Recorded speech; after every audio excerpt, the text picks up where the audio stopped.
So every now and then you're going to come across your squash leaves that are going to have some little white fuzziness like that. Okay, now you want to be careful because there are different type of varieties of squash plants that have different patterns on the leaves. For instance, this one here, this white pattern here, that's not powdery mildew. That's just the leafing and just the leaf pattern and colors. Okay, but another good indication of knowing if you have powdery mildew is if you flip the leaf over. If you don't see that white fuzziness underneath, then you don't have the powdery mildew. Now going back to this leaf here as an example, see how I have it on top, and then if I flip it over, I also have it underneath. So that leaf has what we call powdery mildew. Now you don't need to go out and buy an expensive chemical or some type of remedial product. All you need is milk, good old-fashioned milk from your fridge, and water. So what I've done here is I have 3/4 of a spray bottle filled, and then I have just 1/4 of milk that I'm going to pour in there. And there is something in the enzymes of milk that just zaps the powdery mildew.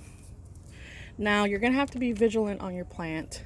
You're going to want to make sure that you check in on them, make sure that the leaves don't have powdery mildew. And if you see them popping up with powdery mildew, you just spray them again. So what I'm going to do, I'm shaking my bottle here, I'm just going to spray the top of the leaves, and especially the one that I see powdery mildew on. I'm going to give it a really good spray.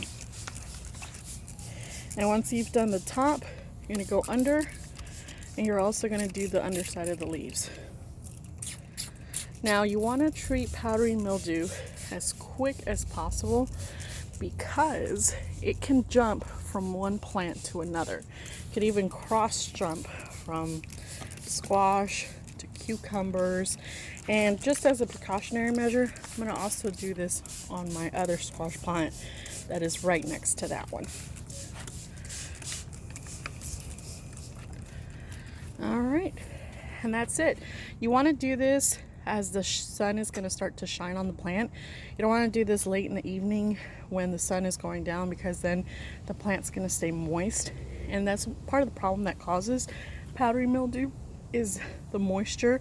The powdery mildew is the spore, so it'll go through the air as well and it'll land, and you just want to make sure that this water milk formula has a chance to dry before it can do any damage. So here, as you see, my sun has started to come back. I know that in about 2 hours, an hour in this bed, this garden bed, the sun is going to start to shine down on it again. And that's it. That's how to treat powdery mildew.